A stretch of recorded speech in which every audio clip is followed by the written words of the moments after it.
Imagina só, você descobrir que a pessoa que você ama, a sua âncora num mundo, sabe, caótico, na verdade não é só uma mentira. É muito mais do que isso. É um protocolo de controle, um mecanismo assim desenhado para te manter numa jaula invisível.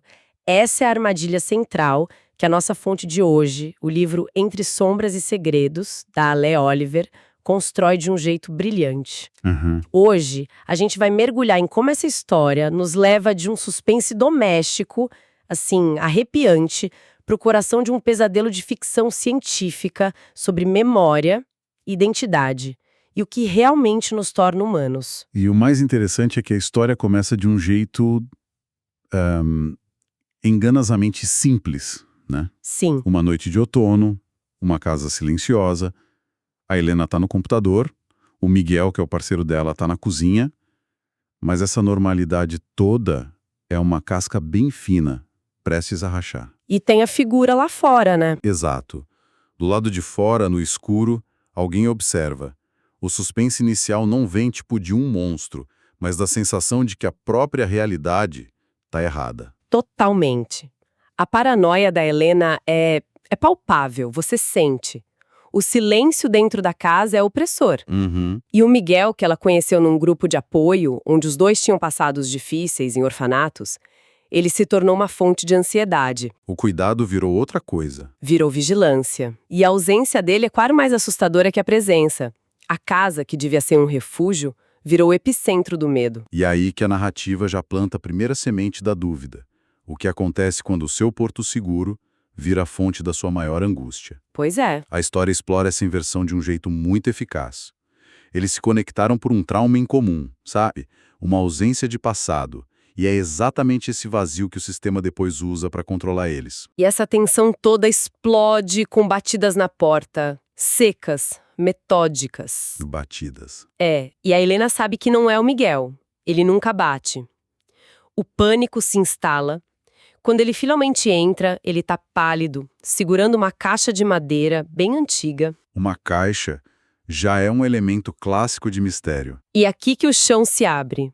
Ele confessa, ele diz: nós estivemos no mesmo orfanato. Havia um programa. Nossa. E dentro da caixa, um artefato quase anacrônico, mas que por isso mesmo é tão poderoso, uma fita cassete, com a etiqueta Helena 2007. Exato.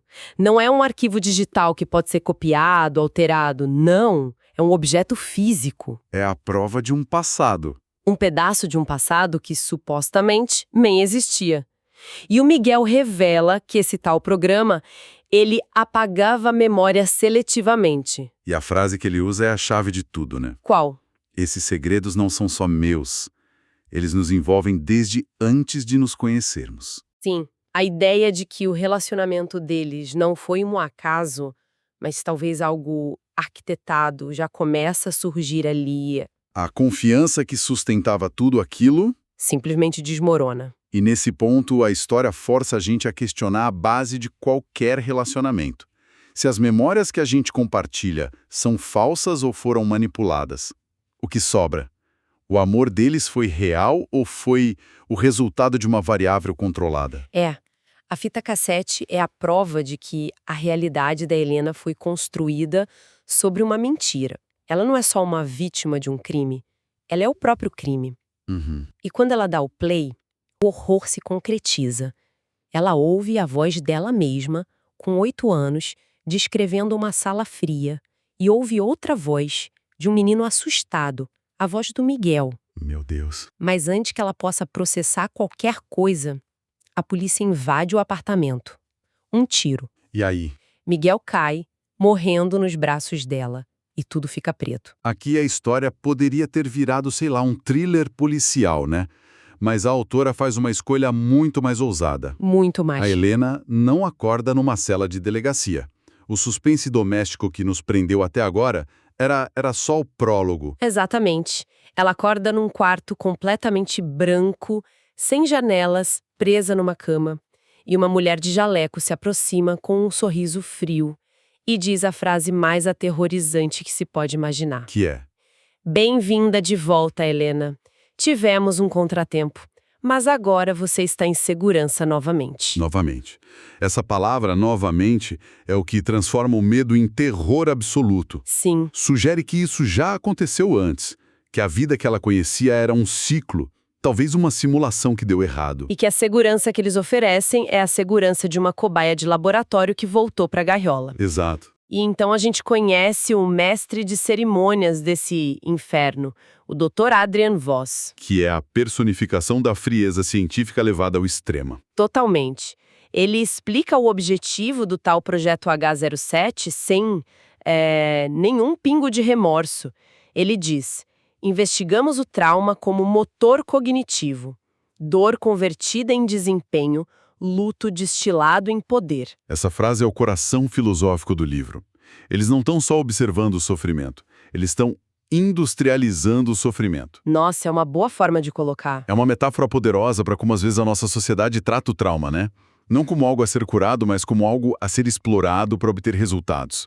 A dor da Helena não é um bug no sistema, é o combustível. E foi nesse ponto que a história me pegou de um jeito que eu não esperava. Porque o que é mais assustador, descobrir que seu passado foi apagado ou descobrir que você nem tem um passado próprio. Exato. O Voss, ela leva até um espelho e a revelação final desse ato é devastadora. Ela não vê só o reflexo dela. O que ela vê. Do outro lado do vidro, dezenas de mulheres idênticas a ela a observam. E ela ouve uma ordem pelo alto-falante: preparar a H08. Uau! Ela não é Helena. Ela é o sujeito H07. Ela é uma cópia. Essa cena do espelho é aterrorizante porque toca num medo muito contemporâneo. Com inteligência artificial que pode replicar nossos rostos, nossas vozes, com redes sociais onde todo mundo parece seguir o mesmo roteiro. Sim. A ideia de que a nossa individualidade pode ser só uma cópia barata não é mais só ficção. O livro usa essa imagem para fazer a gente perguntar: o que de fato nos torna únicos? É a nossa origem ou são as nossas escolhas? A partir daqui, a gente passa a seguir a H08, que é a nossa Helena. A protagonista que a gente acompanha. Isso. E durante uma falha no sistema, ela consegue escapar do laboratório. Mas a liberdade é uma ilusão. Claro. Ela encontra corredores e mais corredores de cápsulas, cada uma com um corpo idêntico ao seu, em vários estágios. E ali numa cápsula central está o corpo da H01, a Helena original. A matriz de todo aquele sofrimento. E a fuga só a leva para uma prisão maior. O mundo lá fora é uma cidade cenográfica, deserta, e telões gigantes piscam a mensagem: protocolo de contenção, sujeito fora do perímetro. A jaula só mudou de tamanho. Isso cria uma sensação de desesperança total. É a ideia da fuga impossível, que é um tema clássico da distopia, né? Não tem pra onde correr quando a própria realidade é a sua inimiga. E se a realidade é a inimiga, o que dizer do amor? É aí que vem a traição final. A que realmente destrói qualquer esperança. Ah, não. Ela não é confrontada por guardas ou cientistas, ela é confrontada por centenas de cópias do Miguel. Centenas. Nossa. Ele não era só uma vítima junto com ela, ele era a variável emocional do experimento. E agora, ele é o mecanismo de captura. É a arma perfeita. O sistema não precisa de violência física quando pode usar a memória mais íntima dela para paralisá-la. E uma das cópias do Miguel diz: sou todas as versões dele que sobreviveram. O que implica que outras versões, talvez as que se rebelaram ou falharam, foram descartadas? Exato. O Miguel que ela conheceu era a versão bem-sucedida do protocolo. Que terrível. Mas a punhalada final é quando ela acessa os arquivos do projeto e descobre a verdade completa. O Miguel que ela amava era, na verdade, o Dr. Miguel Arantes, o supervisor emocional do projeto. Não! O carinho, as conversas, o apoio, tudo era um roteiro. O amor foi um protocolo de controle. E eu me pergunto se o livro não está sugerindo algo ainda mais perturbador aí. Será que o Dr. Arantes, o original, sentiu algo de verdade? Ou, a partir do momento em que ele se tornou parte do experimento, ele também se fragmentou em versões? Perdendo qualquer humanidade. Exato. A história deixa isso em aberto, e a ambiguidade é o que a torna tão assustadora. A traição não foi só de um homem, foi do próprio conceito de amor. Então, com a fuga sendo uma ilusão, e o amor uma arma, parece que não tem saída. Parece. Mas é justamente quando tá encurralada que a personagem descobre a única arma que ela realmente tem. Ela percebe que não pode fugir, então decide lutar por dentro. Uhum. Ela resgata a Ena, que é uma cópia mais nova, infantil, a H09, e juntas elas se tornam um erro no sistema. E o sistema começa a ruir, literalmente. O céu da simulação começa a piscar como uma tela com defeito, os prédios se dissolvem em pixels. A realidade controlada pelo Voz tá se desfazendo. E a causa é a própria H08. É ela. Exato. Ela entende que as emoções dela, a raiva, o medo, o amor protetor que ela sente pela Nela, a recusa dela em aceitar seu destino, Tudo isso. tá agindo como um vírus, corrompendo o código perfeito do sistema. E isso leva à pergunta que define todo o livro.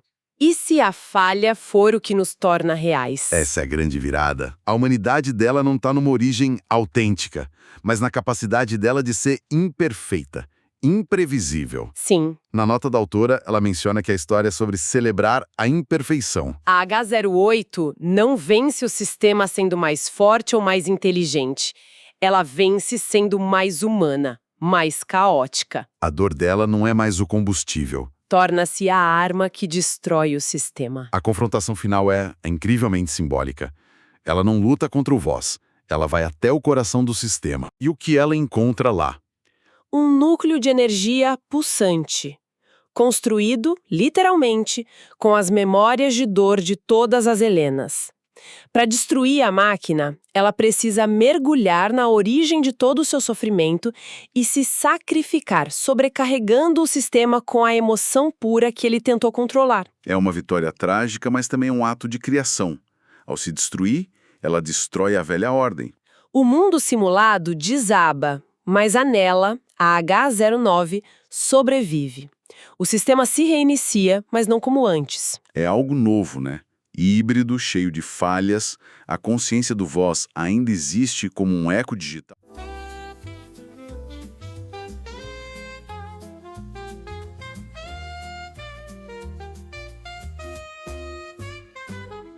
Entre páginas e vozes vem se encantar. No som da literatura, a alma viajar. Um café, uma história, um mundo a revelar. O podcast nos guia pra sonhar e criar. Entre páginas e vozes vem se encantar. No som da literatura, a alma viajar. Um café, uma história, um mundo a revelar. O podcast nos guia pra sonhar e criar.